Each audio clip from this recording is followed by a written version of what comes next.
What's good? What's good? What's good, everybody? Welcome back to the channel. I appreciate everybody coming through the building.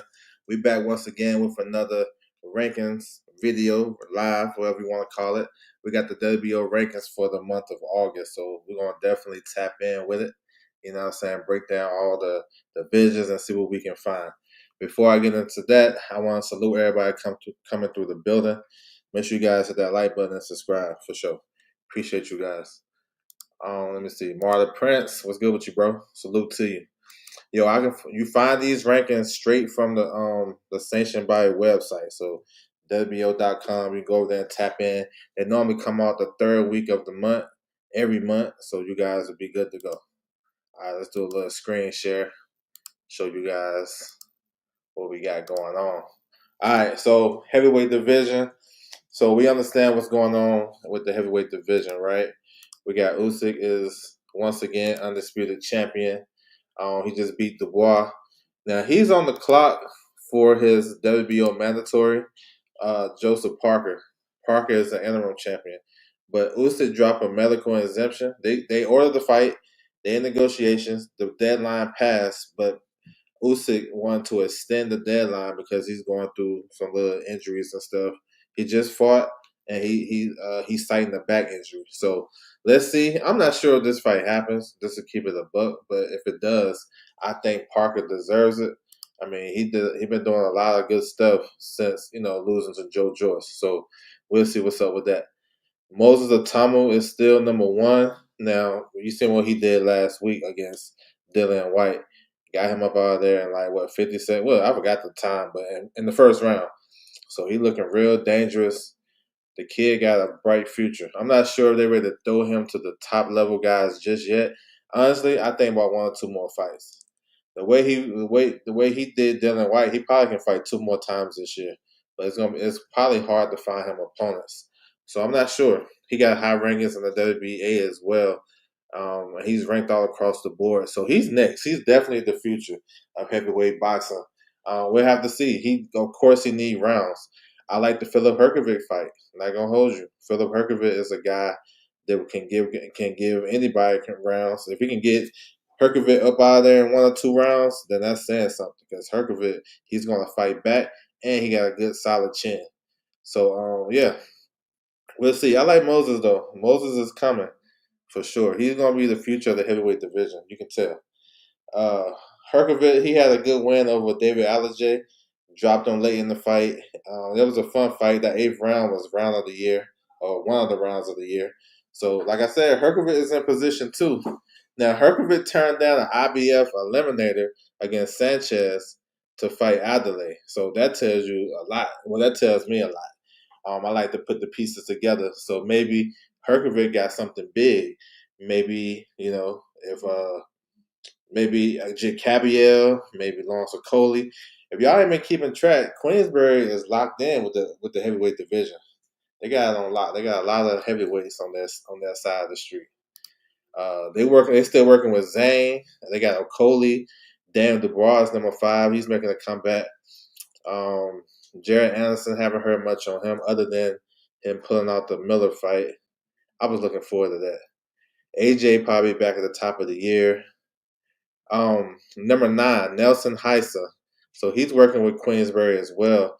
I wouldn't be surprised if he fight Moses Atamu next. He did call him out. I think he's probably the only person I've seen call out Moses Atamu.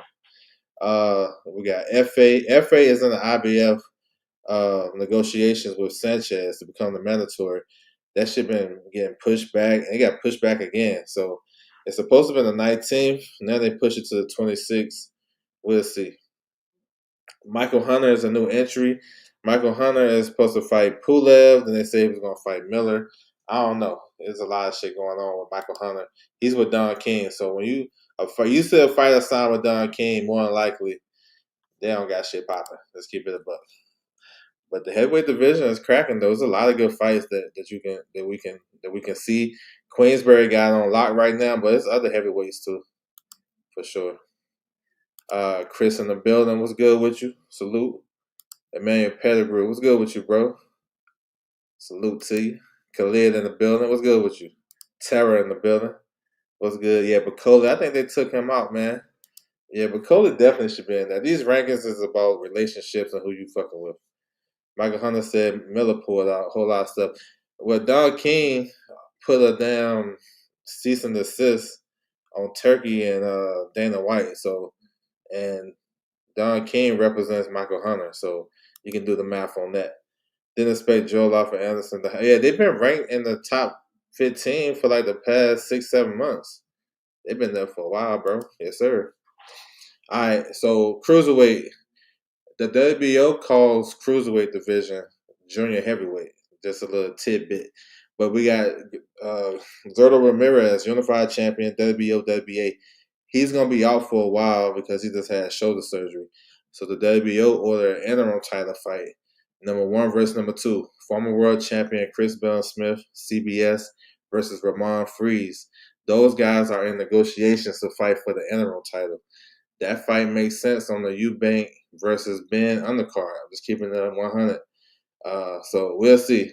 I guess they got the notification that Zerto going to be out for an extended period of time, and they want to keep the division popping. So when Zerto comes back, he'll probably have to satisfy that mandatory with the WBO.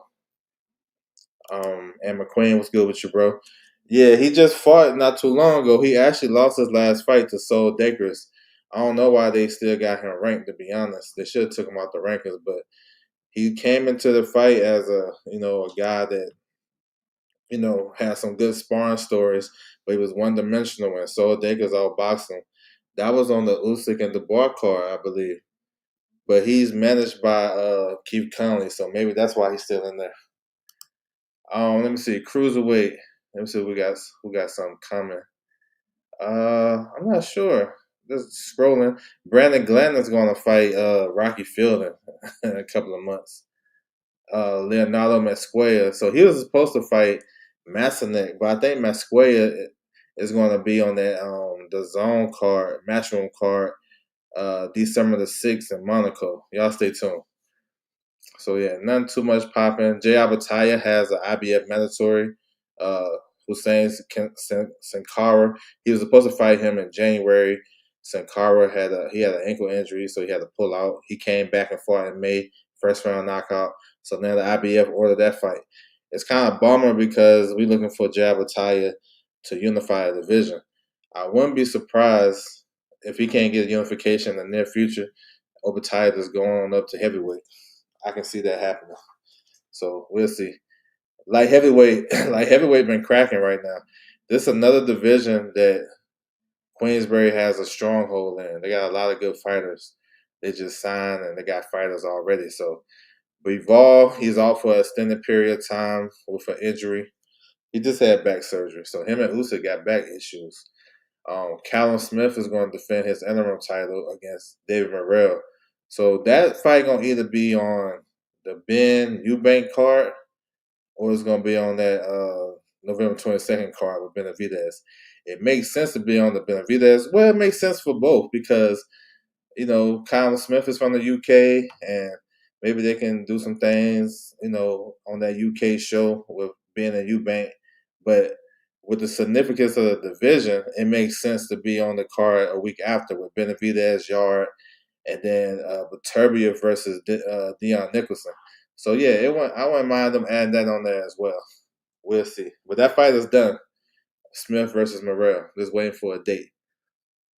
Viterbia and Dion Nicholson. Zach Parker, he's fighting Bawaxi. You know what I'm saying? 3 versus number 6. That's November the 1st.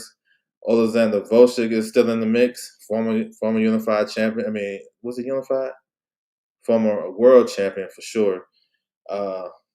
Eddie Hearn said he got a 3-fight deal for Khalil Cole, Jesse Hart, Volchik, and then a world title. Let's get it.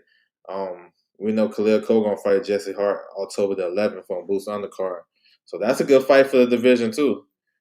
Teach in the building. What's good with you, bro? Salute to you. Appreciate you coming through.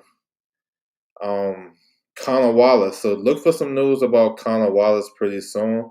He's number 2 in the IBF, and we know that belt probably become vacant, or at least the IBF going to order an interim title fight. So when they do that, it's going to be Conor Wallace versus Michael Eifert.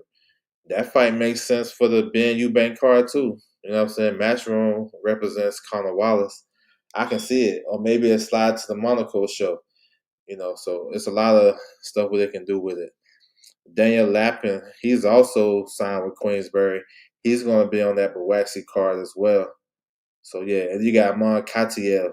Hopefully everything is cleared up with his PEDs. I thought he actually beat Morrell. I thought the knockdown was the deciding factor, but that was a good fight too, underrated fight that we're going to lose track of later on in the year. But that was a good fight. So maybe he can brush himself off and get back in the mix as well. So light heavyweight division is actually popping. You know what I'm saying? It's starting to do some good stuff. We just need to close that chapter with Bivol and Viterbi, but we got Benavidez waiting in the wings. Some good shit. All right, super middleweight. We know we got Canelo Crawford coming up September the 13th. You know what I'm saying? So we getting geared up for that. A couple of weeks away. Crawford is actually the number one mandatory.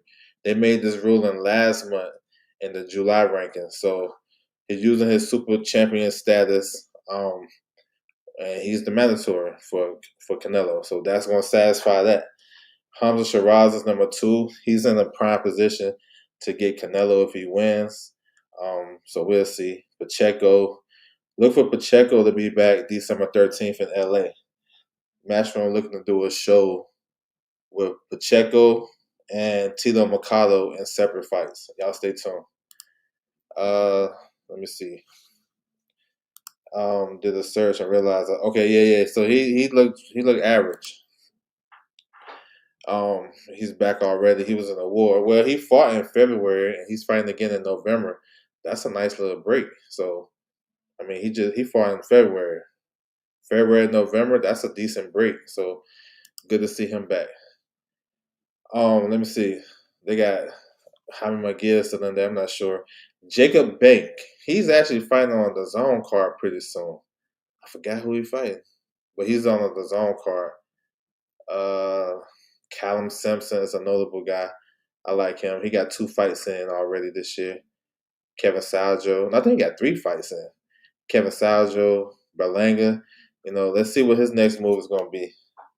I'm thinking Berlanga going up to 75. Bruno Saraz, Beck the Bully, another good name. Super middleweight got some good names too. Ali Ahmadev, Alessa Martinez got a big fight coming up against Christian and Billy. That's one of the better undercard fights that we done seen this year. That's gonna be a banger. And Billy and Martinez, that's gonna be a banger. So yeah, super middleweight still got some good stuff, and we ain't even talked about the PBC guys. We don't even got no PBC guys rated in the top 15 of WBO. So that tells you it's all about your relationships. Charlo, you got Charlo, Plant, what's the other one?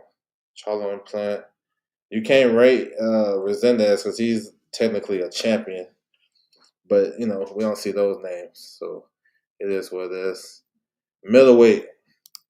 So, yeah, that was a good fight, too. Yeah, good fight. And those guys, I wouldn't mind seeing them run that back. Janabek, unified champion. He's a guy just like Bakram. He's a B-side champion, even though he unified. He's a B-side champion. They're gonna have to pay the opponent more money, basically, to step in the ring with him. Him and Adamas is in negotiations. I'm not sure. I got a good record that Adamas is gonna be moving up to 68, so he might get in the mix with Charlo and Plant and Resendez. So y'all heard that from L first. So Janbek, I'm not sure, bro. He might have to go on up to 68 as well and make that division even better. So we're gonna see. But eventually he's gonna have to fight a mandatory Denzel Bentley versus Severia, 1 versus 2. That fight is done. Waiting for a fight date. That's going to decide the next mandatory for Janabek. Janabek already fought Bentley in a fight that Bentley could have won, but he started off so tentative and slow, and he ended up giving up the fight. Let me see. Gutierrez, he's supposed to fight. He's a former champion. Janbek took his IBF. Troy Isley, not sure what's next for him because he's with Top Rank. Top Rank don't have a deal. Same with Vito. Yo Hernandez, I've been hearing his name circle around to face Marquise Taylor. during that fight week of Canelo Crawford. They having like a card in Fontainebleau, the new casino hotel out there in Vegas, and it's supposed to have a card, like a little minor card out there with some notable names. Actually, that's what the card Big Baby and Miller supposed to be on. I mean, Big Baby and Miller, that's the same person. Big Baby and Hunter, Michael Hunter, supposed to be on that card. But obviously, that fight not gonna happen. I expect to see Anthony Oscar on that card though. So yeah, and then you already know middleweight is not the most glamorous division. I seen Aaron McKenna call out Janet Beck today. Why not at this point? You know what I'm saying? Ammo would probably get an IBF eliminator, get that rescheduled. But why not? These guys at the bottom tier mess around, get a world title fight because it's not a deep division. The champions are not unifying. It's not a lot of money in the middleweight division like it used to be. So guys rated number 13, 14 can probably get world title shots. Karen Conway, number 14, he'll be back, I think October 17th, I believe. That place is beautiful. Which one? I think I probably forgot already. Salute to Nick J in the building. Salute to you. So 154, another hot division. Been well documented as of late. Got a lot of good fights in this division that's going to determine the future of this division, hopefully lead to bigger fights. Xander Zayas is the new WBO champion. He beat Jorge Garcia. Fontaine. Oh yeah, Fontainebleau. Yes.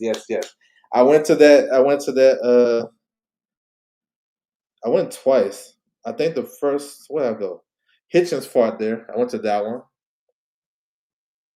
I think I went to another one too. I can't remember, but I went to Hitchens fight when he fought Lemos. Yeah, it is nice. Yeah, that joint is tight. I saw Ortiz Lubin's officially today. Any word on possible undercard futures? Um, I mean, I think Schofield fits on that undercard. It's gonna be in Texas. That fits. DFG that he fits on there. Uh, I want to see the debut of Amari Jones. You know what I'm saying? Guys like that. Um, yeah. So they probably gonna throw some Mexican fighters on that card too. So yeah, I'm expecting something like that. But no word on it yet. So hopefully we get the announcement soon. That's a good fight. Was surprised Jesus Ramos fight announcement for 160. You think it's a permanent move? It's a move that's necessary because he couldn't get a big fight at 154. Just from my understanding. So they basically just swapping seats because Adamas is talking about going up to 68, so they can slide Jesus Ramos into an interim title fight and take his position. Schofield Roach, I don't think so. I don't think that's gonna be on that card. I think Roach is probably gonna fight. I don't know if it's gonna be like a tune-up per se, but I think he's gonna have a different fight, and it may be a fight where he headlines his own card because they had plans for him before he actually took the Tank fight.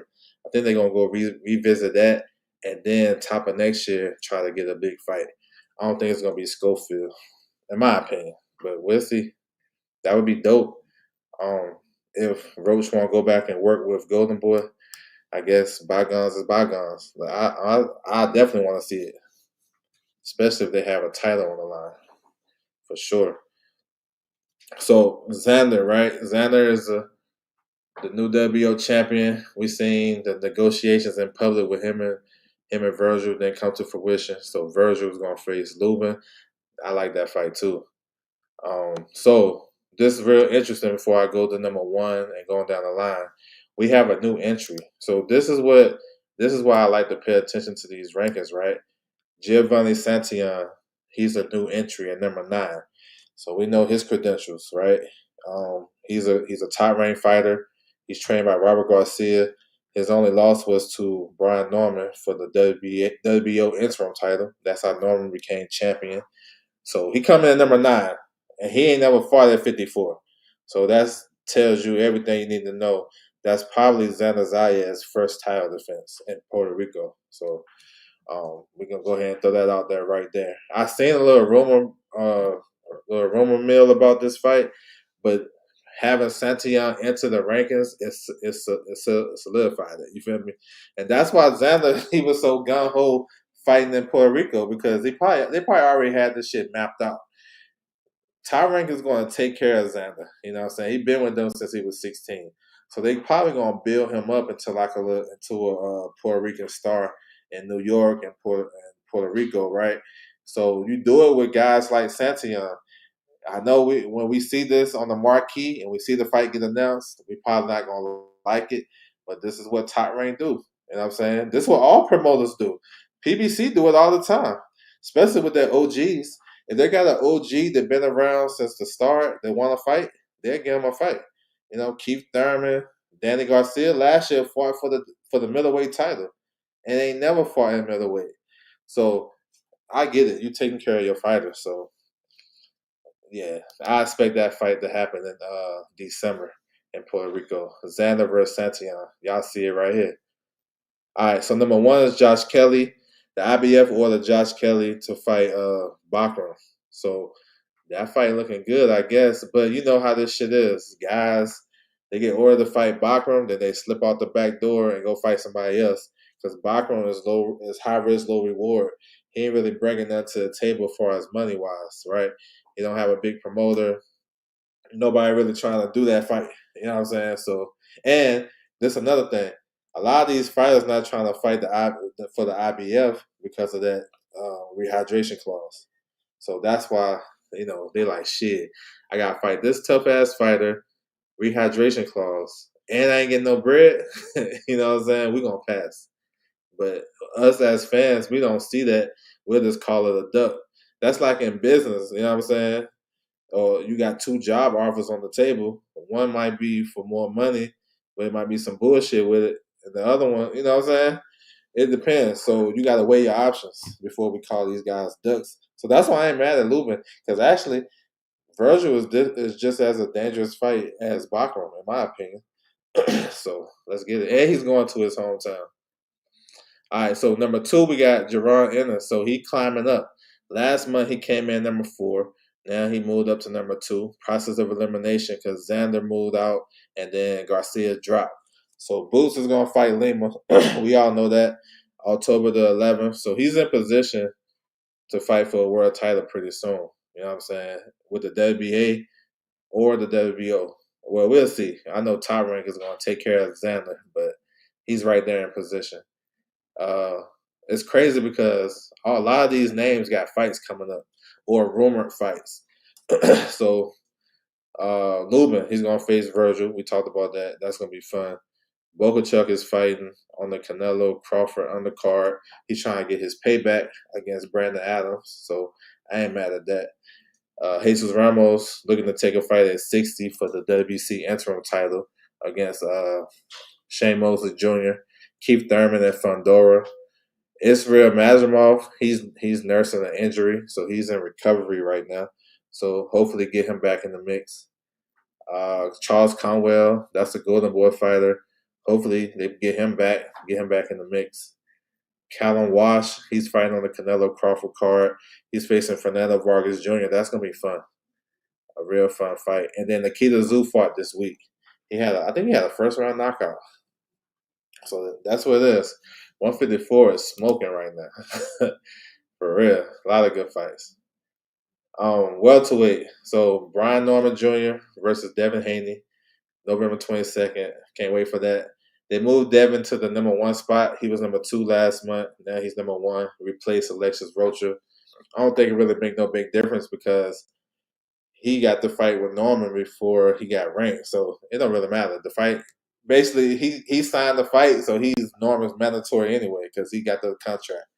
So looking forward to that. Still a long ways to go, but it'll be here before we know it. Alexis Rocha, he was nursing he's injured. He got something going on with him. He's unavailable. Let's just say that. He was supposed to fight in April, but it fell out. So I'm not sure. Echo Usama. So his name is ringing because he beat Josh Taylor. Retire him. They talking about Echo versus Jack Calleron. he's in position to be a mandatory or fight one of these top guys. We'll see. And he's older, so he'll probably want to get a big bag or something like that. Echo Usama versus Jack Callerall. I think it makes sense for that Ben Eubank card, that UK shit. I'm just saying. Karen Shikazian, he's noted for fighting Boots, going 24 rounds.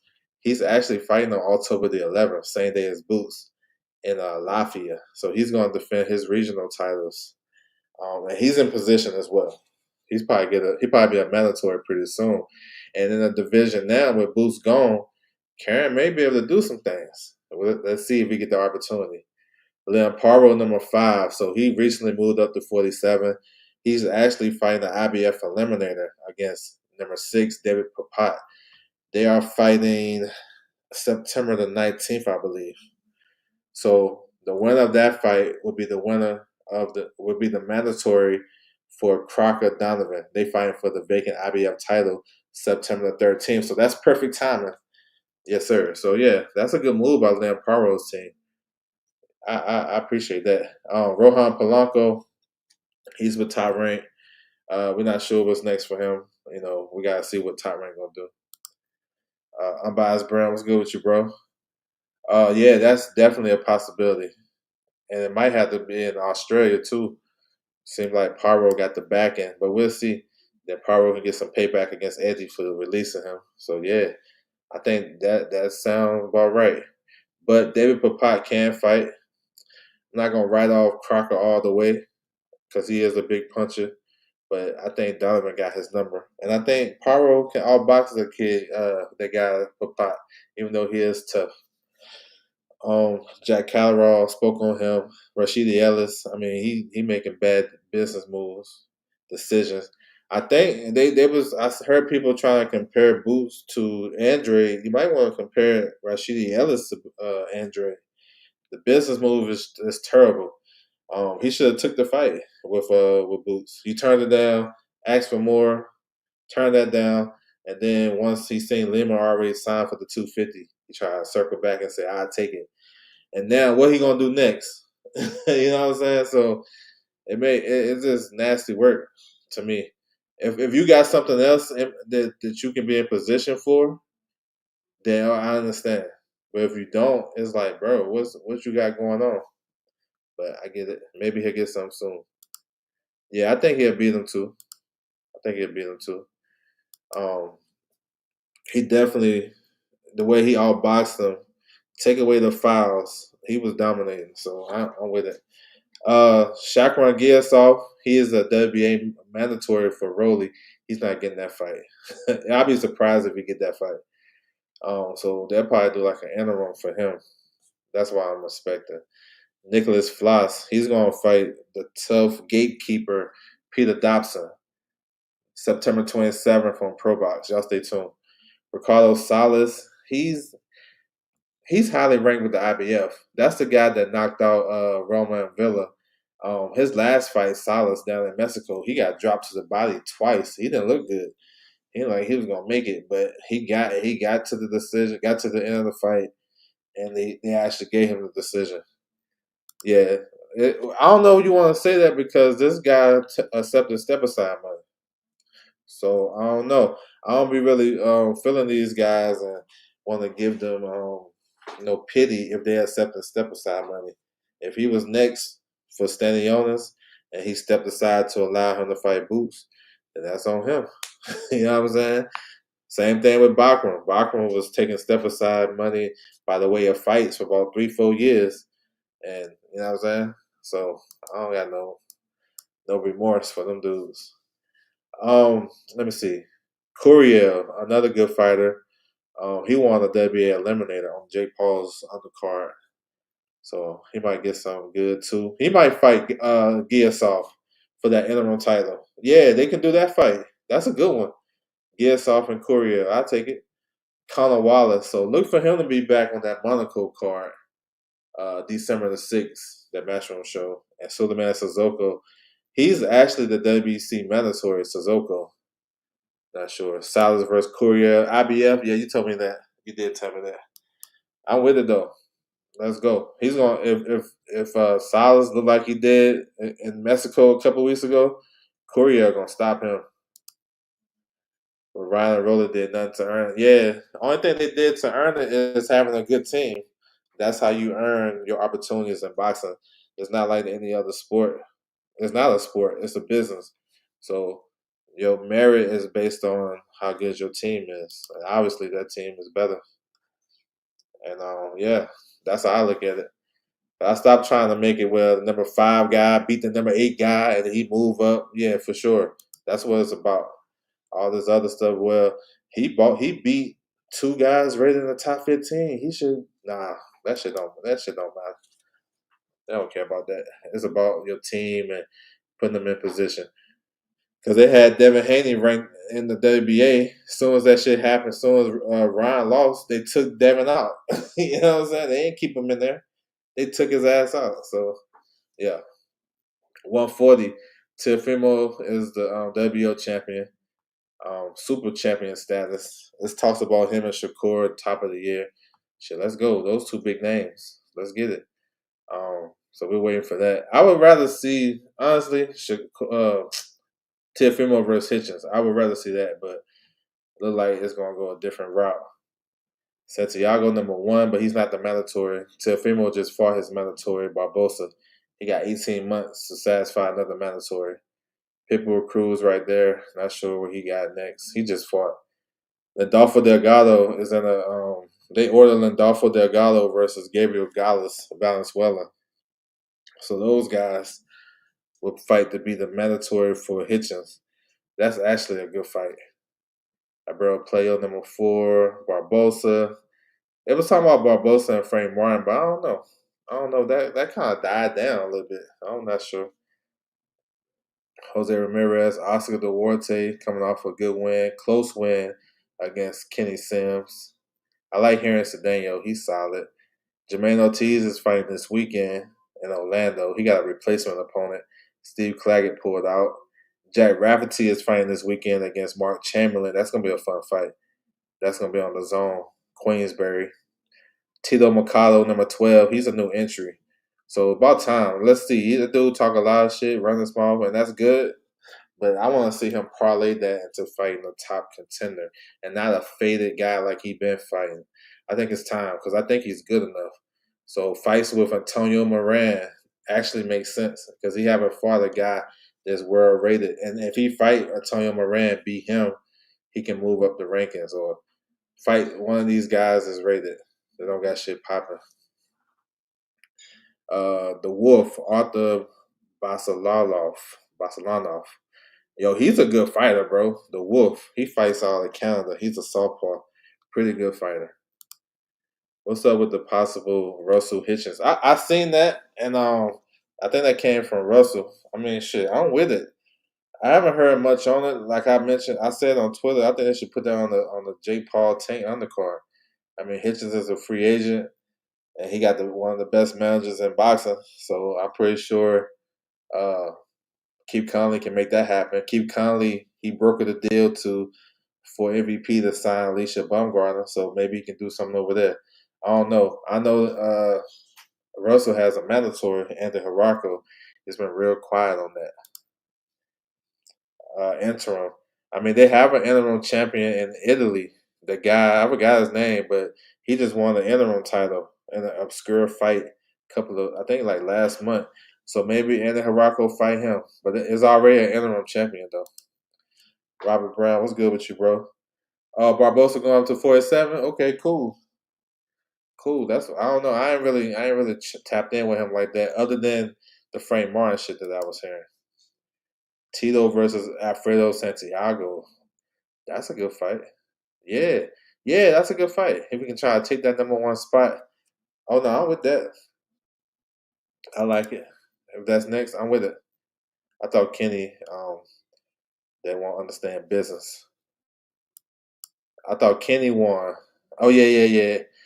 I thought, you know what? I gave it to Duarte, bro. Later in the fight, I thought he kind of outworked him. He said a while ago, but I heard Frank Martin stuff. Yeah, yeah. I don't know. Let's see. Let's see. I mean, let's see. he been pretty active for Golden Boy, so I'm not sure if he even get back this year. So maybe they can do. It would make look if they really gonna do that PBC thing or whatever. It actually makes sense to fight Frank Martin on that undercard. You know what I'm saying? Frank Martin is training out. I think he's training and living in Dallas. I'm not sure. I know he got a new trainer, but I know that that was his setup for a second. If he's still out there, then he can get that residual crowd out there. You know, yeah, I would take that. Let's go. 135, we got vacant title. We got Abdullah Mason #1 versus #2 Sam Noakes. So they flip flop a couple of months ago. So yeah, November 22nd. I like it because Sam Noakes is a big, strong puncher. Abdullah Mason can do it all, and I think this is gonna be yeah, yeah. I think he going. I think he's too talented for Noakes, but we shall see, right? Um, Let me see. Chavez, Gabe Flores. Williams Zepeda, man, get Williams Zepeda back in the mix. Take a break, get him back in the mix because he's gonna be tough for any guy at 135. You know what I'm saying? Joe Cordina, look for him to be back in December on that Monaco show. So he's gonna be eyeing the winner of Mason and Sam Noakes. Andy Cruz, IBF mandatory. Now that mandatory with Cruz versus Mortala, the champion, they may order that shit pretty soon, y'all. Because Gabriel Tyler had he got a window to make a voluntary, but I think he's coming up on that deadline, y'all. And plus, Top Rank don't have no deal, so don't be surprised if the IBF order more Tyler Cruz. Yadier Herrera, I heard that he was gonna fight Ricardo Nunez for WBC Eliminator. They got some high rankings at 135, so let's see. Albert Bell, he got a good fight coming up. Real interesting fight next week against Keith Hunter. August the 30th. Got some regional titles on the line. That's what's up. Pablo Vicente, he comes in #13. That's interesting because new entry. Maybe he's an opponent for one of these guys. Yeah, it's always interesting to see a new entry. Maybe that's a Joe Cordina fight. I'm not sure. Lucas Body. Lucas Body is fighting this weekend. Got a big fight for him because with all this shit going on with Tank and with the situation with the WBA is looking into maybe possibly stripping Tank or put him in champion recess because he's going to take the Jake Paul fight. So this is how this came about. Let me get everybody to speed, right? I got you guys covered. I break it down like nobody else in these streets. He said with the recent Tank news, you think Lamont goes back to 130? Man, I think it's iffy. It depends on the bag down there, but I think actually I got something on that. It's some interesting stuff, but I'm thinking I don't know what Lamont gonna do. It depends. If he get a big bag at 30, I think he'll go down there and defend. If not, I think he'll probably take a fight at 35, maybe a homecoming fight or just a stay loose, and then he gonna look for big fights. Yadier versus Ricardo Nunez, one of Tank's old opponents. Lamont versus Ford, 130. That would be good, but I don't know. I think Lamont will have to fight Jazza Dickens. If they order that, or that Tsunami kid. If Turkey gonna give the bag up, fight Tsunami on that anyway card. If anyway make it to December, I think he gonna beat MJ. But they're supposed to do like that Japan versus the world or Japan versus everybody. Maybe they they give that kid opportunity at Lamont Roach. I don't know. I'm just throwing out ideas that nobody's thinking about, right? I want Russell versus Roach. Yeah, I don't know if that's gonna happen, but yeah, that would be cool. So here's the thing though. Lamont Roach and Tank, the WBA actually ordered that fight, right? They ordered that. So effectively that was Roach was Tank's mandatory. They ordered a rematch because of the controversy with the first fight. So that's why when you guys hear that Roach accepted a step aside money, that's the reason why. Because if the WBA ordered the fight, The only way you get out the fight if you accept some type of step aside deal or you just pull out. Tank did exercise his rematch clause, and that was his intention. But he decided to go down the Jake Paul route. So it is what it is. So maybe, and Roach and his team is real tight with the WBA. If you guys remember, he left Golden Boy, he was a WBA mandatory. And normally when you leave your promoter, they trying to take everything from you. They're trying to make you be a villain. They're trying to make you, you know what I'm saying? They're trying to tear you down before you leave. They didn't. He had a good team behind him to keep that mandatory position. He ended up fighting uh, Hector Luis Garcia, who just retired. He fought him, and then you know what I'm saying. Now he's tight with the WBA, so I can see something where they'll do an interim title for Lamont Roach at 135 against somebody. We gonna see. Now here's the interesting thing. Yeah, the kid that just fought. Maybe I'm just throwing out ideas. That's one of the names I did hear for him, Jackson Dickens. But if you can get Lamont Roach, you think they'll pay for that? You know what I'm saying? I'm just throwing out ideas, but I did hear that for sure. So we'll see. Nothing set in stone because we gotta wait to see anyway what he do in a couple of weeks. That's good news. It all makes sense now. Which part, bro? Because I've been speaking on a lot of shit. I just want to make sure we're on the same page. You know what I'm saying? Which part makes sense? No, you said which is good news and all makes sense now. Which part are you talking about? Let me know. I want to make sure we're on the same page. So here's another dynamic, right? Uh, Lucas Body, he's fighting for the WBA Eliminator on Saturday. He's fighting Roger Gutierrez. Roger Gutierrez and Lamont Rose Jr. has the same advisor, former Golden Boy matchmaker Roberto Diaz. I don't know if you guys remember him, but he's behind the scenes working on Lamont Roach and his deals and making sure he's good to go. So I'm saying that to say this. I wouldn't be surprised if Lamont Roach either fight the winner or, if Gutierrez win, that's an easy fight for him to make because they got the same advisor. And that I can see that being on Pro Box back in DC. Because they're doing a lot of cards in DC with Pro Box. So I'm just throwing out shit. I'm just saying stuff that nobody probably thinking of because we're going for the low hanging fruit and the big popular names. I heard Roach versus Schofield. I heard Roach versus Gary Russell Jr. I'm hearing the bigger names, but I haven't heard because look, I like to point out the names that's obscure that nobody's talking about because that's what normally gonna happen. You know what I'm saying? That's what usually happens. You'll hear a name that you never heard of, and you like, damn, I wasn't thinking that. So I like to touch bases on all that shit. So if that does happen, we are already ahead of the game. You know what I'm saying? We as in everybody that's up in the building, for sure. Um, could we get Roach and Schofield? See, that's what I'm saying. See, I guess it's a possibility, but I'm gonna say not next. I'm gonna say not next. If anything, you will probably get the winner of Body versus Gutierrez as an interim title with Roach. Because Schofield, he's number one, but he's not the mandatory. Step aside. Okay, you talking about that? Okay, yeah. Step aside. So yeah, that's why that happened. So a lot of people probably missed that. A lot of people talk about this topics and they don't be so knowledgeable about it. So I like to bring a full perspective. I got you covered. Royal Reef in the building. What's good with you? Old school. Salute to you, bro. What's good? So Roach can wait until the weekend and maybe, hey, you know what I'm saying? Maybe. Let's see. Unless he got something else lined up. You know what I'm saying? Mike in the building. What's good with you, bro? So there's a lot of maneuvering behind the scenes. As you guys seen, Virgil Ortiz just did some maneuvering. You know what I'm saying? He was negotiating with two people at the same time. Same with Lubin. And they end up, they picking each other to fight. So, yeah. It's crazy. Willing and dealing behind the scenes.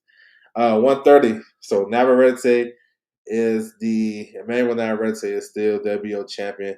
We forget about that controversial fight he had with Charlie Suarez. Suarez should be the champion because that was a punch. So waiting to see when these guys gonna run it back. My man Ant said they're gonna do it in November. Waiting on Top Rank to see what they're gonna do. Mark Masayo. He'll probably fight WBC. Look, Mark Masayo versus Gary Russell Jr. rematch might be more realistic than Russell versus Roach. Let me throw that out there for free. Um, Gary Russell Jr. came into the new WBC rankings at number 11. Mark Masayo is number 1 in the WBC at 130. You know what I'm saying? Maybe they fight. You never know. They throwing out interim titles. I feel like that's more realistic than the names that they've been having for Russell. You know what I'm saying?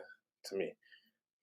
Leon Wilson, he has a fight coming up September 19th. They keep him active. Ray Ford, we seen him last week. I'm okay with the performance because I know Nova is tough, but I know some people was down on it. He had a lot of pressure to perform, but he's still a good fighter. Let's get him back. I like that fight for Junior. Um, Russell, Russell versus Marcelo. Yeah, that's payback. If that's the one you're talking about. Henry LeBron, let's get him in the mix. Andres Cortez, that's match. That's top rank. Uh, Rocky Hernandez, man. Rocky Hernandez lost his number 1 position with the WBC. He had an eye injury. He was supposed to face Masayo. I'm not sure what's next for him. Luis Alberto Lopez, he's number 11. So look like they trying to make possibly the Navarrete fight. So yeah, man, everything is quiet with the with Top Rank. Ain't no moving and shaking over there because they don't have no deal. Zerbeck has a high ranking with the IBF. They ordered him to face Leon Wilson. Leon Wilson turned it down. So the two highest available contenders in the IBF at 130 is Zerbeck and Ray Ford. Maybe the IBF ordered that because a lot of people not raising their hand to fight Ray Ford, even though he ain't looked as good as he used to look last week, but ain't nobody raising their hand like that.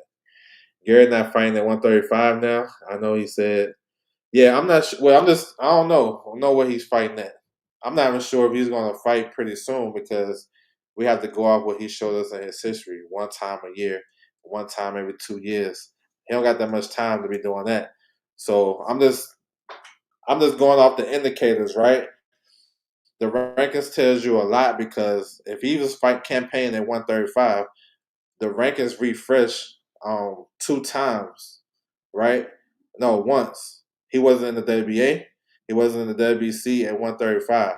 So I'm curious, why would they rank him at 130 if he's saying he's fighting at 135? So I'm just following the tea leaves that they give me, and normally that'd be the one. But that's not saying he can't fight at 35. So but the thing is, how soon will Gary Russell be back though? Because based on history, we probably won't see him until the end of 2026. So, yes, sir. Let's see. I saw Pierce and Ford was wolfing each other on social media. Yeah, they're not in the same division, but I guess that'd be a good fight if they was in the same division. Elijah Pierce may be having some type of eliminator coming up. Kakashi, he took he took a jab at Ford too. Yeah, I saw that. He pulled out the fight. Haplotype in the building. Salute. Um, what was Top Rank's rumor about they signing with a platform that don't do sports? I don't know. That came from old boy Rick Glazer, so I don't know. I don't really follow him like that. I just know people were sending it to me. I don't know. I'm just waiting like everybody else. So I don't know. Let me see. 130. I like number 12, Ryan Gardner. He's a good fighter. UK fighter. He's solid. So hopefully he gets something big. Or maybe Ryan Garner versus Anthony Kakashi when he comes back. Featherweight, he said enough said. Yeah, you know what I'm saying? Because if I follow him, you know what I'm saying, he be wrong a whole lot of times. And a lot of his stuff be based on his relationships or the lack thereof of some of these, people. So I haven't heard, what Tyron is gonna do. Um but yeah, they I think they'll have something locked in at the worst, top of next year. I'm hoping like October, but we'll see.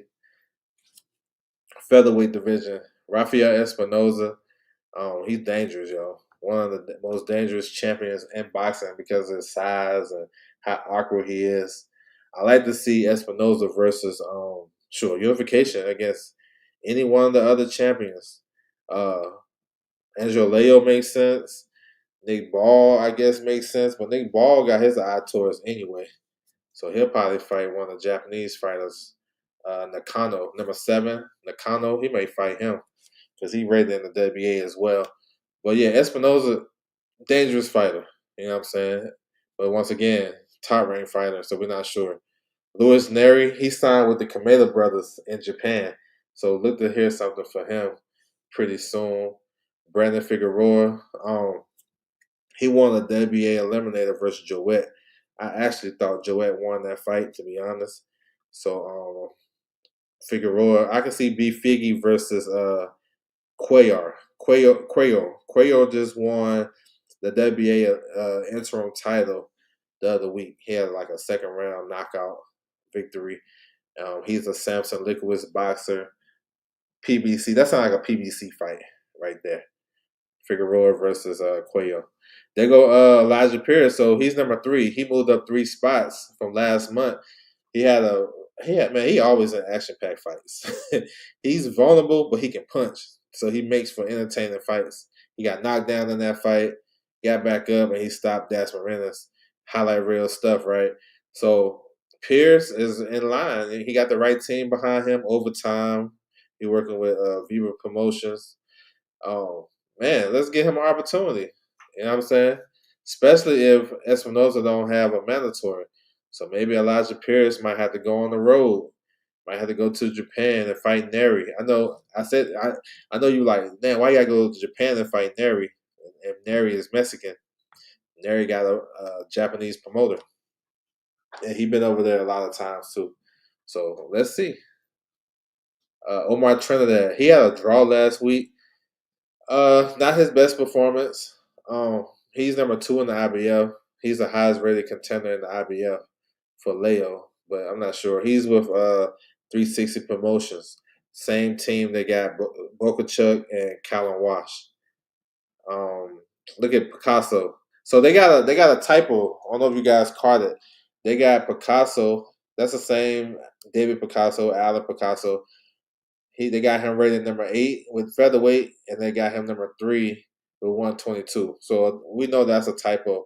We know Picasso is in line to fight anyway in December, if anyway get past MJ in September. So yeah, that would be fun. That's a good fight. 2 southpaws, vulnerable guys that can punch. Yeah, that'd be good. Let me see. Nathan Collins. He'll be back October the 5th. He's fighting in Scotland, his home country. And hey yo, y'all tap in tomorrow night. Number 15 rated contender, Young Paul Rivera. He's fighting on the MVP prospect card. Y'all see he's number 15.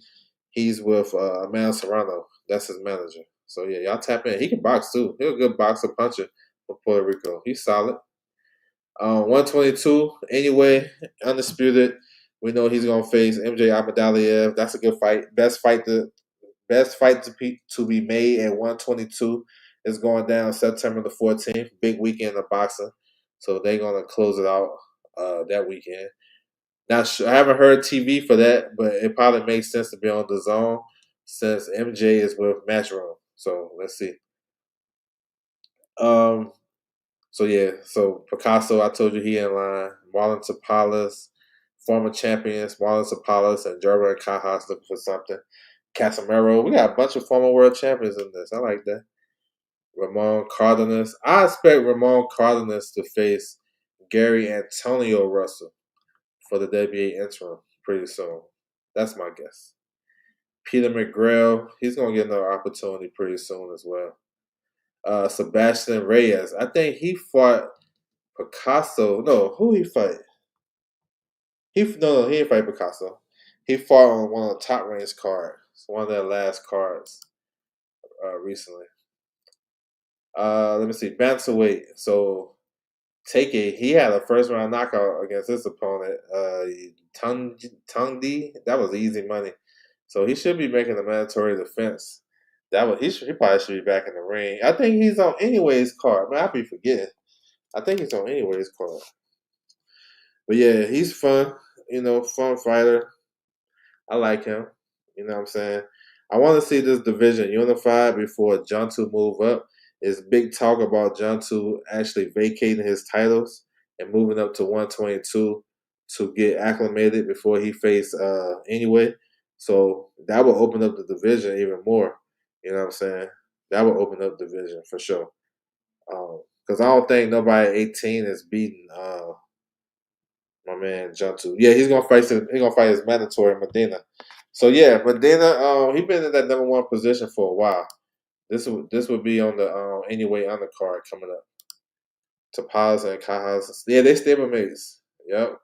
I'm not sure they'll fight each other, but they definitely with Manny Pacquiao Promotions. I thought both might. Yeah, they do. They work with Sean Gibbons, Pacquiao. Yep. I'm pretty sure they sparred together. And if it came to it, I guess they would fight. I'm not sure. Um, we got Gallo Estrada still kicking. So the way I understand it, Tension, he's gonna fight for the WBC vacant title once John Two move up. And I forgot the other dude. Oh, anyways, brother is gonna fight for the IBF. So let's see how that plays out for sure. Andrew Kane, he's a tough, rugged guy from the UK. That's like Nick Ball 2.0. He fight. I think they got the same trainer. Michael Angeletti, he fights with ProBox. Vincent Astrolabio, he's with that same camp. Curiel, he moved up to one. He moved up in weight. Okay. Raymar Gaballo. Yeah, all those guys. Anybody like Filipino, they probably connected with Sean Gibbons and Manny Pacquiao for sure. 118. So Jesse Ben Rodriguez, unified champion. He had a big win in unifying the titles against Kofi. Beat him up, stopped him in the 10th round. Now he got the WBA champion on deck, what's his name? Fernando Martinez. That's gonna be good. I think that's gonna be a good fight. That's on that November 22nd card too. And Bam is like one of the best fighters we have, and he's on a route to become undisputed at 15. And I think he can do it because he get past Martinez. He's smoking the IBF champion, Roberto Garcia. If he get to him for undisputed, bro, he's running through him, bro. That's what I see. He running through him. That might be one of the easiest undisputeds. Maybe anyways was easier when he fought Paul Butler. But this one is right along those lines. For sure. So yeah, waiting for that fight, man. That's a good one. Um, so we supposed to see, well, we will see Chocolatito make his return to the ring September the 6th. I think he's actually campaigning at 118. 112, Anthony Oscawaga is going to make a title defense against his mandatory Juan Carlos Camacho. That's September the 11th. So that's fight week of Canelo Crawford out there in Vegas. Y'all stay tuned. They should be announcing that shit pretty soon. Yeah, Maloney number one. He's not the mandatory, but well, he might be. I don't know. I don't know. But you know what? Him and Bam got a storyline though. You know, Maloney just pulled out the IBF fight with Ari Cortez because they changed the venue up on him. So maybe he gonna go down the WBO route. But him and Bam has a storyline because Maloney and Joshua Franco, Bam's brother, they fought a trilogy. You know what I'm saying? And Franco won that shit. And maybe he want to get some payback against Bam. Nah, he don't want to do that against Bam. That's gonna be nasty. And that was the one that got knocked out by John too. Nah, he might want to just get in position and wait for you know what I'm saying, for Bam to move up and wait, and then you can be in position to fight for a vacant title. That's my suggestion, but they fighters. So yeah, flyweight Oscar Wager making a defense against Camacho. Y'all stay tuned for that. They should be announcing that real soon because it's 3 weeks away. Reyes, Phil Alvarado is the IBF mandatory. So yeah, that's what it is. 108, Santiago. I seen he's supposed to fight somebody too. I forgot. In Puerto Rico. I think it's Villar, if I remember, number 15. But he's supposed to fight in Puerto Rico the end of September, or I can't remember. Yo, these dates, there's so many dates in my head. But yeah, he's supposed to make a defense. Um, yeah, that division though, we got a new champion, Takumi. He beat Eric Rosa for the WBA. IBF is not vacant. Stem Street has the IBF, and then we got a new WC champion, Canazala. So this division, 108, is kind of flipped over, and then we got Oscar Collazo, who is making a defense against Joey Cano. That's coming up September the 20th. Southern California. That's gonna have Gabby Fundora on that card too. So yeah, so he taking a defense. Hopefully he can unify after that. You know what I'm saying? 105. It might be time for him to move up though. Maybe I don't know. I can see that coming. But I hope he don't move up before he fight those other Filipino champions. So yeah, that's what it is. WBO. Nothing real crazy. The WBO not gonna do like the WBA. They're not going to have a fighter that haven't fought in 3-4 years come in at number 10. They're not going to have it like that. But they will allow a guy that's rated in a lower weight class to jump up to the higher weight class. So let's go back to it. The biggest standout for me is Giovanni Santillan, right? Just to do a recap. He moved up from 147. We know he challenged Brian Norman for the vacant WBO interim title at welterweight. Came up short, got knocked out in that fight. So he had like 2 fights after that. And he been at 47 for a minute, so he might be okay at 54. It might be an adjustment for him. Might be a good adjustment for him. But he comes in at number 9. So that's just alarming right there, and tell you that maybe that's Xander's first title defense. That's a WBO fight, top ranked in house fight. That's what they usually do. Keep that shit in house before they feel like Xander is ready to fight the big dogs.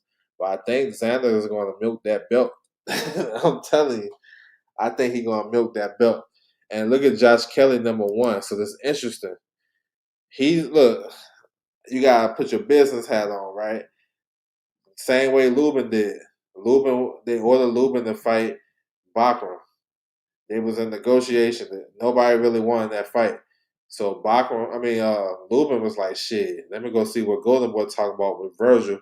Got a better deal. Then he's going to Dallas Fort Worth to fight Virgil, right? November the 8th. So he took a better deal. Some people may say he ducking. Some people may call Bachram a boogeyman. I don't call no fighter a boogeyman. My quote is, if you're the boogeyman, you gotta pay boogeyman prices. And he can't afford to pay that because he don't have the team to pay those prices. He has to depend on another promoter. He got to depend on Turkey, somebody to finance it. Because his own promoter ain't gonna do it. Even though he got a good manager, Igis Clemens, he's not going to be able to get Bachram a big bag. So Bachram is a B-side champion. You know what I'm saying? So Josh Kelly, he has a decision to make. Do he go with the Bachram fight? You know, take a high risk, low reward with a rehydration clause? You know, he said he down for it. Or do he see that number 1 position for Xander and say, yo, let me holler at the WBO and see can they make me the mandatory. You know what I'm saying? And go that route. Because this is a business. No matter what we say, we telling these guys to run to the smoke, but you gotta be cautious because you got your life on the line. So I can see Josh Kelly pulling out that IBF mandatory fight with Bachram and saying, you know what, I'm gonna go down the WBO route. He ain't the first one to do it, so it won't surprise me. I thought Maloney might try to grab Garcia. Yeah, that's the thing. He was supposed to fight Cortez last week for the IBF final eliminator, but he pulled out because they changed the venue last minute. So the IBF got to make a decision what they're going to do because he has a grievance. If you're supposed to fight at one place, if you're supposed to fight in Texas, then all of a sudden they move that shit to Arizona. That's an issue. Like the week of or the day, whatever, you know what I'm saying? So maybe he have a grievance for that. And I don't know.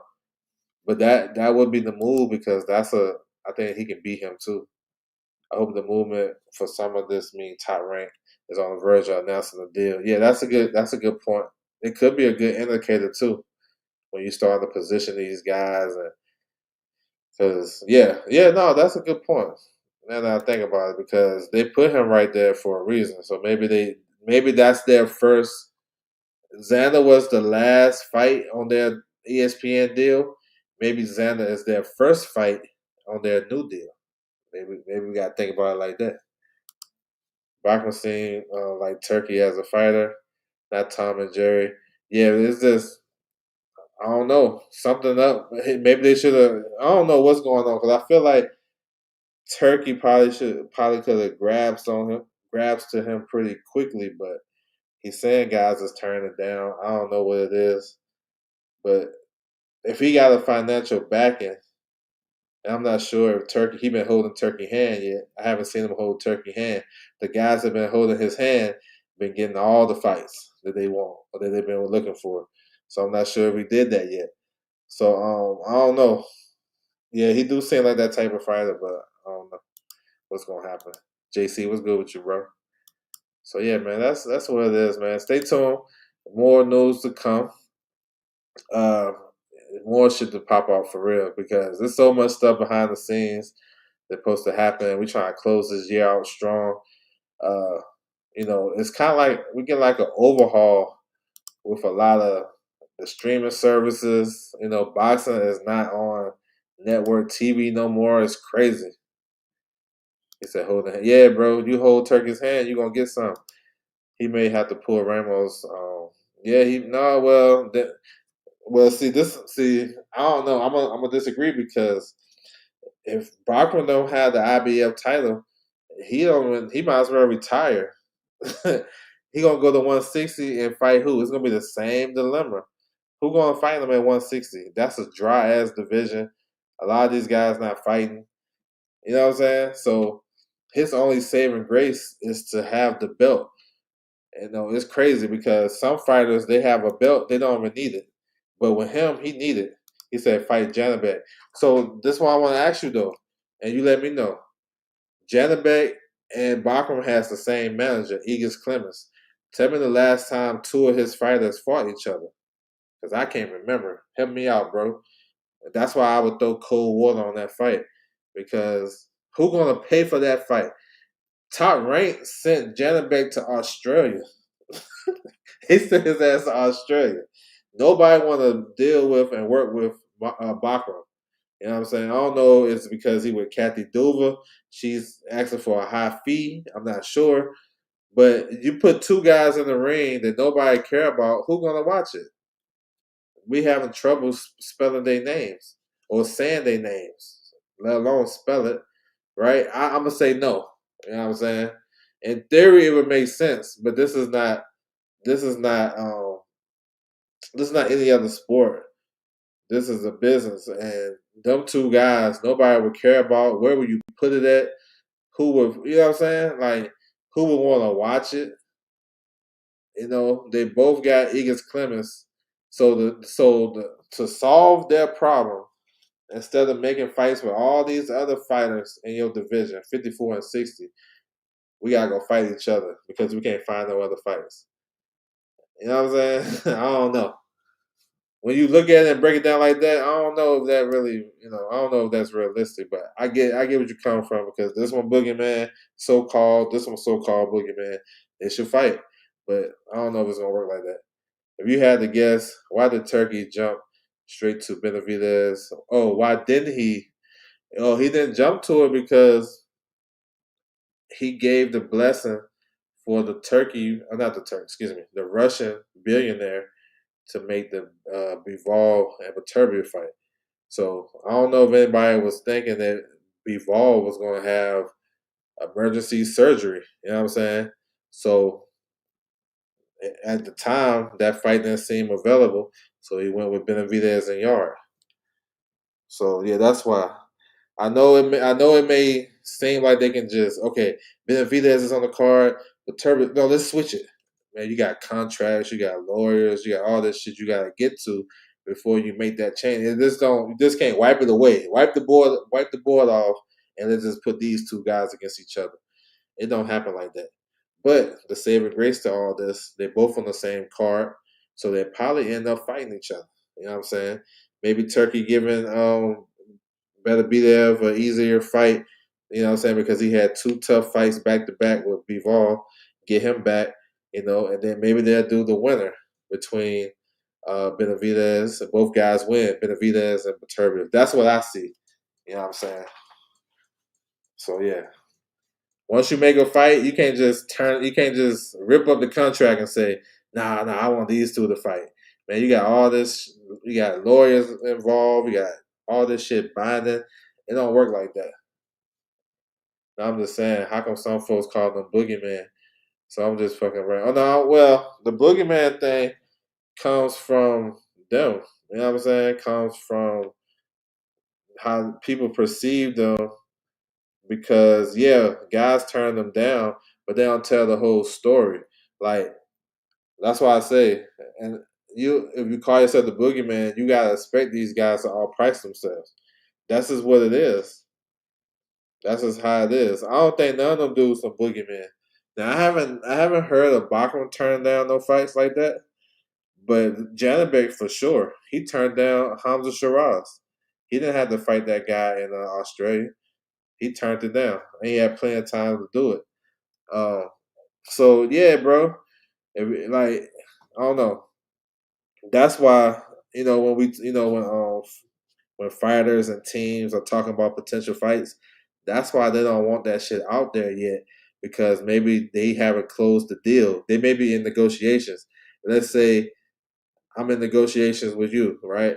And then you the killer, right? You the big strong knockout puncher, and then I find out that the public know that I'm in negotiation with you. I'm gonna ask for an extra 100K.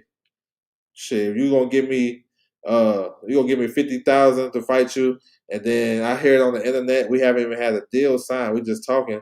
I'm gonna ask for an extra 100, 200K. I'm gonna play hardball. You know what I'm saying? That's why these fighters trying to keep shit under wraps. They hate people like me because I don't got no filter with shit. Especially if I figure it out on my own. Oh yeah, it's a wrap. So yeah, it's kind of crazy behind the scenes, but it actually makes sense because when you talk about shit in the public, these fighters and these managers have that idea. Oh, he a boogeyman. Nobody want to fight him. I want double that. You know what I'm saying? Look, Janabek and what Top Rank had to pay that IBF champion they fought, Gutierrez, they paid him more. I think they paid him like 750K to fight Bachman. I mean, to fight Janabek. Excuse me, to fight Janabek to unify, and Janabek got like a little bit over 600. So you gotta pay these dudes. Look at Boots. He had to come out his pocket to pay Stanionis. You know what I'm saying? So it's like you losing money at the end of the day. So that's why you get a Lima fight. That's a cheap fight for him. He don't have to come out his pocket. So yeah, it's a business. Lee Jackson, what's good with you? Salute. That makes sense. I appreciate you, bro. Salute to you. Jam made the boogeyman of tomato cans.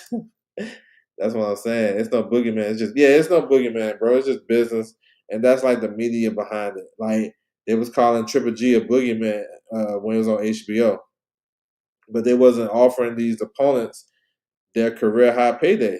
You know what I'm saying? They weren't offering Quillen big money to fight Triple G. They wasn't offering him that. You know what I'm saying? So you can call yourself the boogeyman, but if you ain't paying them prices, then you ain't no boogeyman. With Boots, why is so much controversy around his negotiations? Did they only send? Yeah, see, that's another thing too with Eddie. Eddie got to get a hold on that. From my understanding, Jesus Ramos didn't get a contract. It was Abel. And Abel turned it down because he didn't like the money, and he's a natural 47-pounder. That's what I'm hearing. And that was from the horse's mouth too. So you put two and two together. But yeah, every time Boots it's time to make a Boots fight, it's always some bullshit. It's like, bro, we ran through 8 dudes. We put this shit in the street. We offered him a contract. He said no. Then you go to that fighter that said that supposedly said no. He said, "Oh, I told them I had a fight already." They said Bogachuck turned it down, and they said Bogachuck already had a fight lined up in September, which came out Brandon Adams. But back then, back in like July, we didn't know that because they haven't had the fights finalized. But so that's why you can't really give him the benefit of the doubt. But now when you look back on it, Bogachuck, he already had a fight signed. So why would he have a fight signed and then tear up the contract and go fight Boots in Philly? You know what I'm saying? Boots gonna be there. That's how these guys thinking. He's gonna be there. So, let me stay busy, fight on this big platform. I got it. But every time it's time to negotiate a Boots fight, it's always some shit, bro. It shouldn't even be all that, bro. It should be quiet. And nobody should know nothing. Maybe it'll come out, hey, Boots is negotiating with this one, yo. Don't say that. But now we got a whole, what I'm saying, starting five plus three bench. You know what I'm saying? You got three coming off the bench. He done offered the whole damn division of a contract, a fight. It shouldn't even be like that, bro. You know what I'm saying? It shouldn't even be like that. From my understanding, they had a certain budget for this fight in Philly coming up, and 250 was the number. You know, um, just for the sake of getting a bigger name, they went up to 500, but then Rashidi turned it down. So if you already budgeted for 250, but then you say, you know what, we're gonna come off that, come against our word and say 500, and you say no, he gonna go back to the 250, and the guy who accepted it. You know what I'm saying? Because you're gonna keep taking money out this guy's hand, out this guy's pocket. So it's crazy. The business of boxing is crazy. It'll turn your head all the way around if you get into it. And a lot of people that you think are boogeymen and you find out behind the scenes, they really not. You know what I'm saying? That's why I say that. Ain't no boogeyman in boxing. It's that facts. Always shit. Yeah, bro. For sure. But yeah, man, I want to salute everybody coming through. I'm gonna close it out. I appreciate everybody's time. Man, tap into this boxing week, man. I'm gonna go over it real quick. I want to make sure everybody tapped in. What we got coming up tomorrow and Saturday. So we're gonna start with this one. This is a prospect card MVP. John Paul Rivera. We see him in the rankings. He's gonna face Daniel Bailey at 130. That's a good fight. Corey Marksman on the card. Got some young talent. Jamal Harvey making his pro debut. Elvis Gomez is back. So y'all tap in. This is gonna be on the Zone. The prelims will be on The prelims will be on YouTube, so you guys can tap in. Early morning, Saturday, Australia. We got Jake Wiley versus Yosef Dib. We got Scott Nicholson versus Singh. If you guys gonna get up for that shit, feel free. I'll probably get up for that. So yeah, it's not really like a big time card, but they are fighting early in Australia. Here's the Queensberry card: Jack Rafferty versus Mark Chamberlain, 140 pounds. This is gonna be a good fight. Y'all tap in. And then we have Saturday, the other MVP card. So they're going back to back. We got a couple of world title fights on the card, female world titles. Jasmine Ortega versus Lance Stanstrong. That's going to be fun. Stephanie Hun defending her world title, lightweight title on the card. Lucas Body is fighting an eliminator against Roger Gutierrez. Yoenis Tellis versus Abaz Baru. That's probably the most important fight because the winner of that can possibly fight Boots down the line. And then Yankee Rivera versus Angelino Cordova. WBA interim title. So yeah, bro, y'all make sure y'all tap in, bro, with this boxing. Because that's the essence of all this shit. All the shit we talking about, all the content that you listen to, it don't mean shit if we don't watch the fights. Let's keep it a buck. Man, I don't pick no Jake Paul fights. You know that shit. Michael James 616, what's good with you, bro? I don't pick no Jake Paul fights. You already know that shit. You ain't getting no prediction out of me if it's Jake Paul. No prediction. Did you catch the Butler? Yeah, I watched that. Yeah, I did. It was on like a news channel. Yep, I watched it. I was wondering why they didn't have my man main event, D'Angelo Evans, but I seen the females main event. I watched it. Was Teller sparring Nello? Not for this camp. I don't think he was for this camp. He said, I know. That's why I asked. Oh, nah, bro. You ain't getting me. You gonna see other channels breaking that fight down. I'm like, how y'all gonna break this shit down? And this dude I'll weigh him by 70 pounds, and these guys gonna go in there bullshit around. I don't know how well Tank gonna do with exhibition because he a killer. Like exhibition is for guys that showmen. Like you know what I'm saying? Like play around with you, do the damn Ali shuffle or some shit, tap on your head. But Tank is like kill mode. How he gonna react in this exhibition? And everything he wanna do is kill shit. So I don't know. But he definitely gonna be cautious. If he was cautious against, so he gonna be definitely cautious in this fight because he don't want to get embarrassed. He already said he don't want to lose, and he said he getting up out of boxing in 2025. So I can see him real cautious. You know what I'm saying? If he cautious with 8 ounces on, with Rolly and all these other guys, so he cautious early. He gonna be super, super cautious with Jay Paul. That's the closest to the breakdown you're gonna get, bro. You got me in this shit talking about that fight. Do you agree with the clown show? Yeah, bro, I'm with it. I'm with it. And the reason why is because Tank said he don't love boxing. You know what I'm saying? He wanna go to school and shit and go to nursing school. He wanna be closer to his kids, go to college and shit. And this is last year in boxing 2025. Bro, get your money and bounce, bro. I'm with it. Because you in here to make your money. You know what I'm saying? You can't feed your kids with them down with that WBA Reggie belt. So you might as well go get the bag. Um Tank should go for the KO. Yeah, he should. Yeah, he did. I spoke on this earlier though, but this why he had to. So a lot of misconceptions in this. Roach was basically his mandatory. The WBA ordered a rematch between Tank and Roach. Even though Tank exercised his rematch clause, the WBA ordered it anyway. So to get out of that fight, you gotta either you gotta give him a step aside, whatever. So that's what it was. So that's the reason why Lamar Roach is on social media saying he getting that Netflix money because he was legally entitled to get the rematch with Tank. Tank exercised his rematch clause plus the WBA. The WBA doubled down on it and ordered it. I know it wasn't all in the public, but that's what it was. So yeah, that's what it is. I know a lot of these other channels they ain't gonna break it down like that because they don't know. But I got you covered though. He said that's the rumor. Now that's what happened. J. Paul gonna win by DQ. Right? Let's go. Oh yeah, no doubt, bro. No. What I just said, what I said in the playback. You good, bro? I got you. Just let me know. You know what I'm saying? I can remember that shit. And once I see it, or once you ask me, I can remember. Okay. So Roach been he been quiet, and then Cuz got paid. Yeah, no, I get it though. And he said he ducking him, but he did say. But see, this the thing too with this. This another thing that probably wasn't added to give it some type of perspective, right? So it was supposed to be Tank and Roach.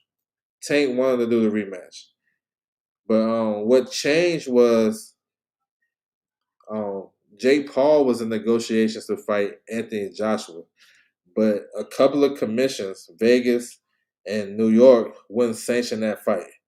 AJ and Jake Paul. So Jake Paul was like, "Fuck it, I'm gonna go to the next one." Because remember, they were already had basically a deal in place to fight Tank. If he wouldn't have had that draw with Roach, they was gonna fight anyway. So I think it was gonna be that same night they had Man Serrano and Katie Taylor. It was supposed to be that night. So Jake Paul, they turned their attention to Tank Davis and see what it was he gonna be available. So to get out of the deal with Roach that the WBA ordered, he paid step aside. So once you hear it in its totality, now it makes more sense instead of saying, "Oh, he paid step aside." Why Roach saying he ducked? Blah blah blah. You know what I'm saying? Because this stuff came back around so quick. It happened so quick. Because it supposed to have been AJ.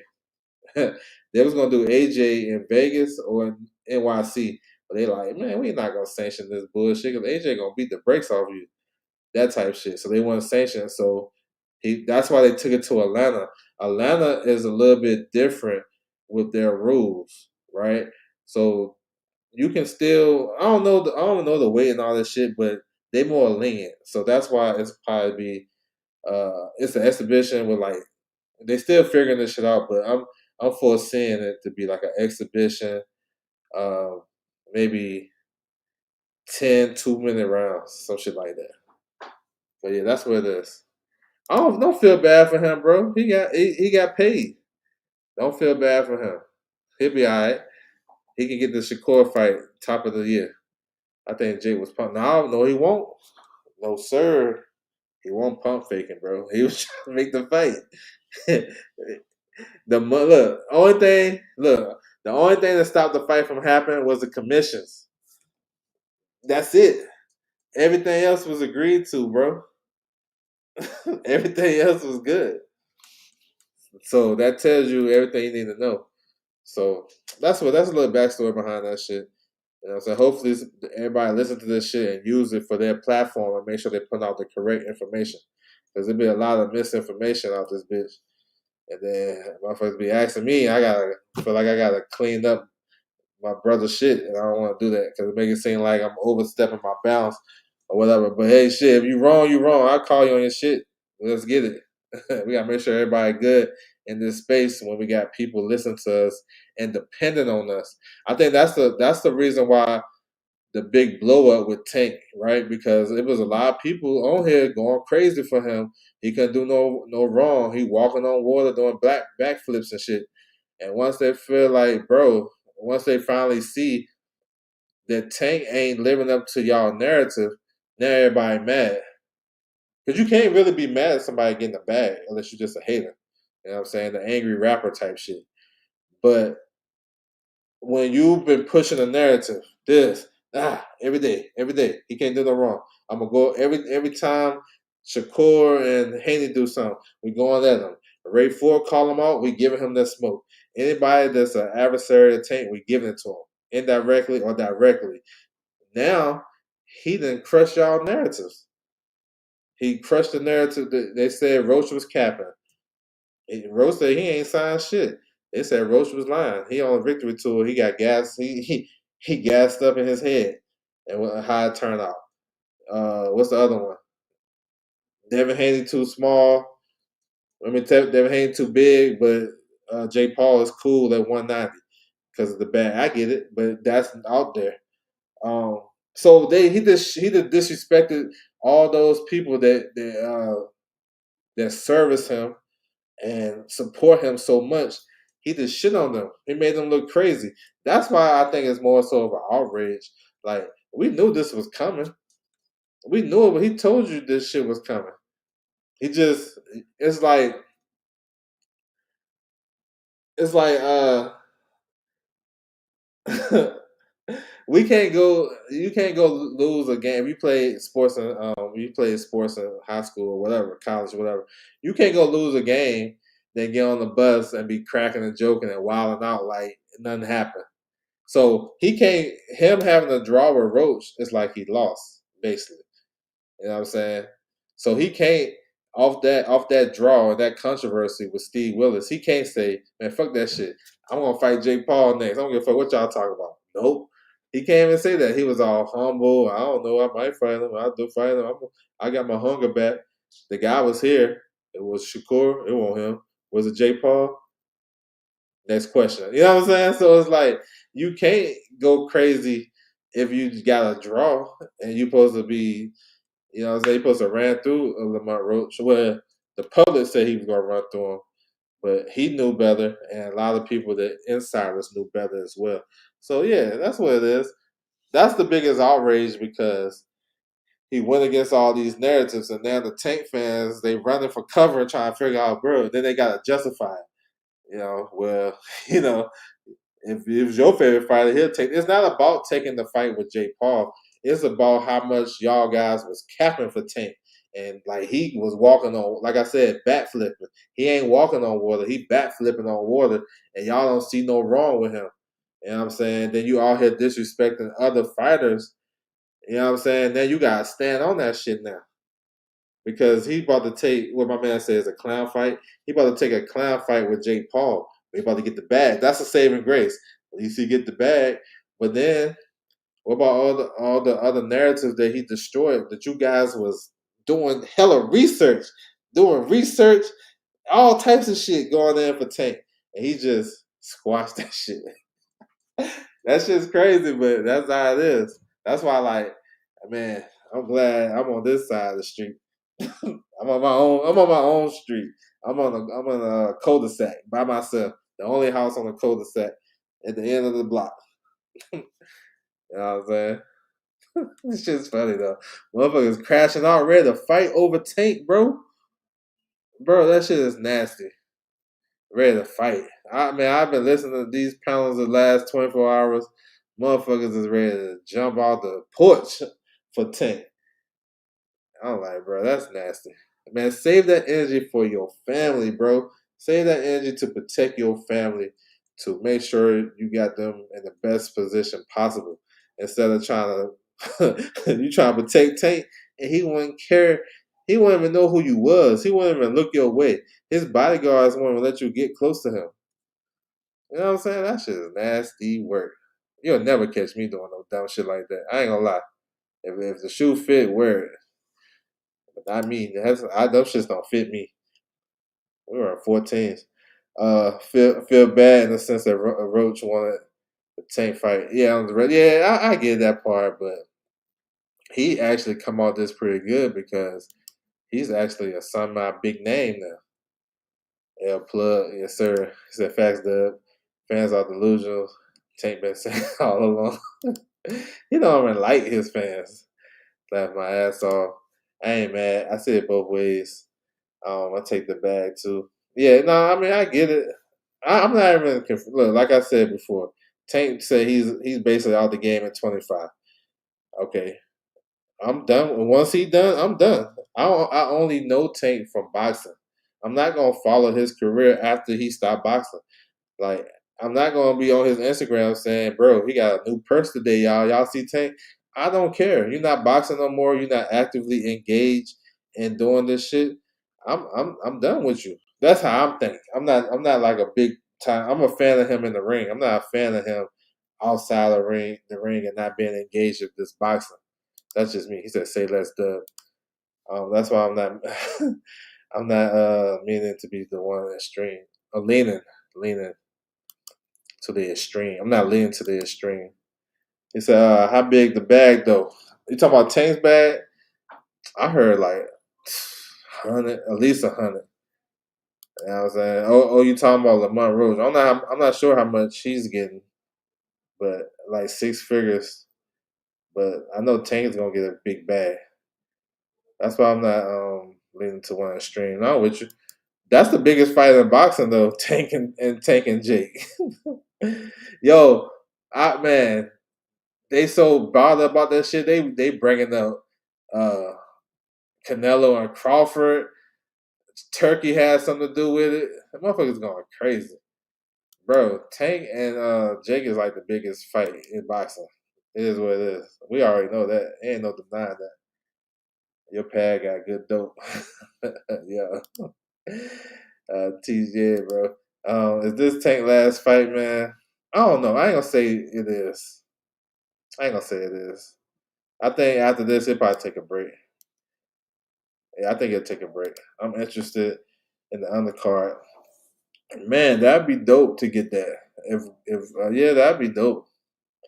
But I don't know if I know Shushu got on Jake's card last year, but that was because Mike Tyson requested him.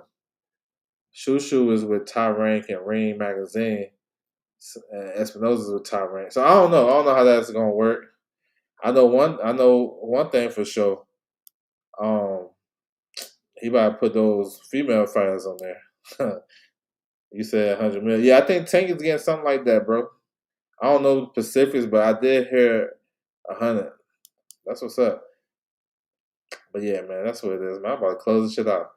Salute to everybody coming through the building, though. Thank you guys for your time. Like I said, check out these fights this weekend, man. Hopefully everybody, can catch it. And then we can come back and talk about it again. Yes, sir. Yeah, damn, right? That's a lot of bread. I can take that shit too. I don't care what y'all talk about. I don't care. I don't care about y'all narratives. Because the only thing the narratives do this last thing I'm gonna bounce. The narratives is a divide on YouTube in these streets. So if you talk about Haney, I'm gonna talk about Tank, and that's a divide because you talk about the popular shit. So I don't fuck with you. Everything you say, I don't fuck with nothing you say, and vice versa. So that's how that shit is. But now he kind of destroyed them shits, and now you gotta find something else. Man, Canelo ain't selling out. Your favorite fighter would have took the bag too. You damn right he would have. Shit's funny to me. You know what I'm saying? It's funny to me. Please not Serrano again. Man. Yo, it's funny. Katie and Amanda would have been the co-main for Jake and Tank in the summer. Like, oh shit. Oh shit, man, JC, salute, bro.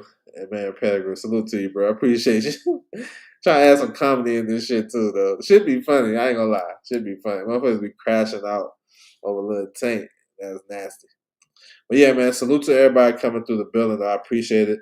Man, y'all tap in. We'll be back this weekend to break down all this shit, man. Hopefully you guys have a good night, and I'm out.